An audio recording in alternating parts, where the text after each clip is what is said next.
Hello everyone, this is the FIDE Master Alessandro Santagati, and I'm going to analyze a game between the Grandmaster Lazic against Vallejo Pons Francisco.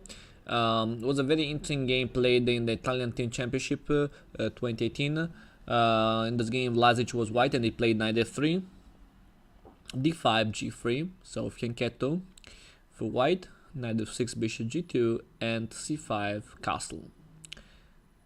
And now a6. Okay, a6 looks a strange move because it's not clear what's the purpose of this move a6. Okay, for sure could be the idea play b5, but in this case maybe we can think, okay, why not b5 immediately?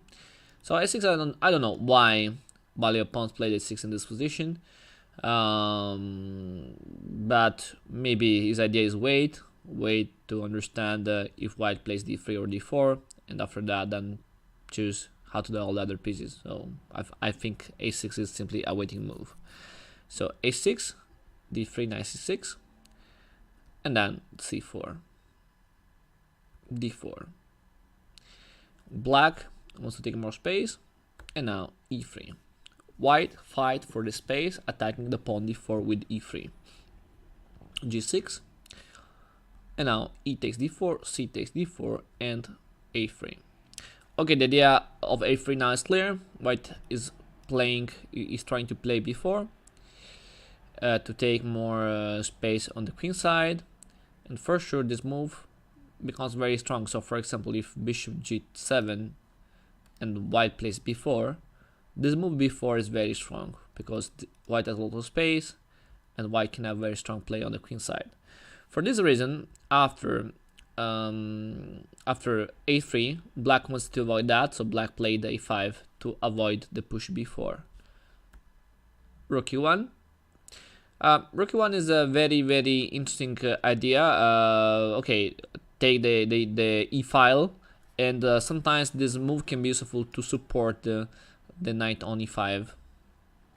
We can see now in the game bishop g7, knight d2, castle, and now rook b1. Okay, white idea is push b4. Rook can support now the push, and black played bishop f5. Now the pawn d3 is under attack. White played queen c2 to defend it, and rook c8. Okay, I think b4 is still possible now, is playable now, because if b4, a4, or maybe b5, maybe white was scared about b5. This was the idea, b5, because if c5 there is knight e5, and black has a very strong counterplay now against the pawn b4. So probably for this reason he didn't play it, but maybe after b5 I can also play knight h4, but the position is quite complicated, so probably Lazic in this game wants to avoid the useless complication, and he played for this reason after rook c8 the move knight e5.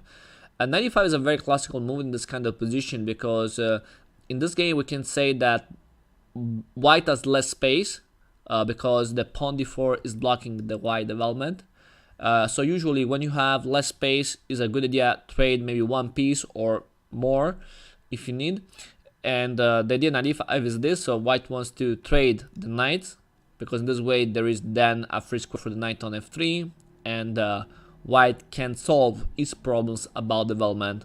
So that's the main idea about that. So knight e5, rook e5, queen c7, rook b5. Rook b5 is a very interesting move. Usually when white plays rook b5, white wants also to sacrifice the exchange, and it happens in this game. Very interesting exchange sacrifice. But basically the idea is that the white rook can make a lot of pressure on b7 and on a5. So black has the problem about how to defend the pawns, and in order to defend the pawns well, black is forced to make weaknesses. So b6 was played, b4, bishop d7. Okay, in theory is also playable a takes b4, and then rook b4 for example is fine, and white plan is make pressure against b6. But black played bishop d7, so black idea is win the exchange, and now b5. Okay, Lazic sacrificed the exchange. Very good move. B takes a5, very strong. Bishop takes b5, rook takes b5, b takes a5. It's very interesting to see now that, okay, black is up an exchange without pawns. So I mean, white is done an exchange without pawns for the exchange. But there is a problem. The pawn c is passed pawn, very dangerous. The bishop is very active. This rook is very strong. So that's true, but white is threatening a lot of things. So that's a difficult position now for black. So white played a4 to consolidate his rook on b5, e5, c5. Yeah, the idea is allow the move knight c4 to attack his a5, his e5 at the same time. And I think black should play bishop h6. White has the initiative now, so for black is good try to trade some pieces, maybe the bishop or for the knight, and this way maybe black can defend in a better way his position. So I think bishop h6 now was an important move, but he didn't play it. He played the rook e8, and now knight c4, very strong move. Rook d8, and now probably another mistake. Probably black has to play e4 to counterplay on the center, but white is still slightly better. Black play rook d8, and that's a mistake because after bishop d2, white is simply threatening to take on a5, winning the exchange, and now it's difficult for black to find a defense. He played d4. Okay, if black moves the rook away, something like rook a8. The problem is that white can play, no, sorry, bishop a8. So my blunder now. Okay, so maybe rook b8 we can see, but we have bishop takes a5, queen c8, knight d6. No, there is a fork now, so it's difficult. There are a lot of threats. So the knight can jump d6 or on b6, so it's very, very difficult. So we can say after bishop d2, white take the exchange back with a better position. So e4, so he tries to have counterplay in the center, but it's too late. Bishop a5, queen e7, bishop d8, and now what's the point? The point is that after this, white is up a pawn. So, and white has 2 passed pawns, so it's very big advantage for white. So queen e2, e3, take, and queen takes e3. Again, the trade of the queen is good because white has a better endgame. So simplify is a good idea for white in this game. So black should keep the queen a7, c6. Again, white proposed the trade. Queen takes a4, c7. Okay, in this case, white sacrificed a pawn, but now the c pawn will go to promotion. So black is forced to sacrifice a piece. We can see how. Rook f8 and queen. So now, okay, black has to take the queen, but with this combination, white won a piece, and with the piece up, the game is easy.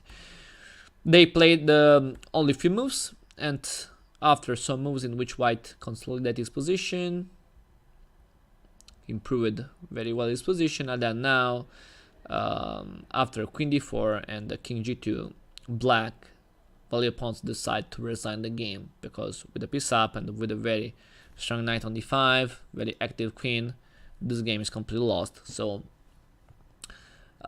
Vallejo Pons resigns against Lazic. It was a very, very interesting game. Exchange sacrifice, very nice played by Lazic.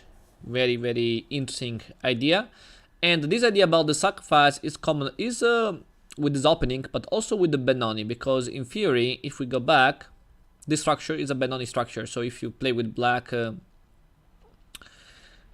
Benoni, you can usually use the same idea about rook e5, rook b5. In that case, it's rook e4, rook b4, but okay, it's the same idea. Okay, I hope that you enjoyed this video. If you have questions, feel free to comment below. And see you for new videos. Thank you. Bye.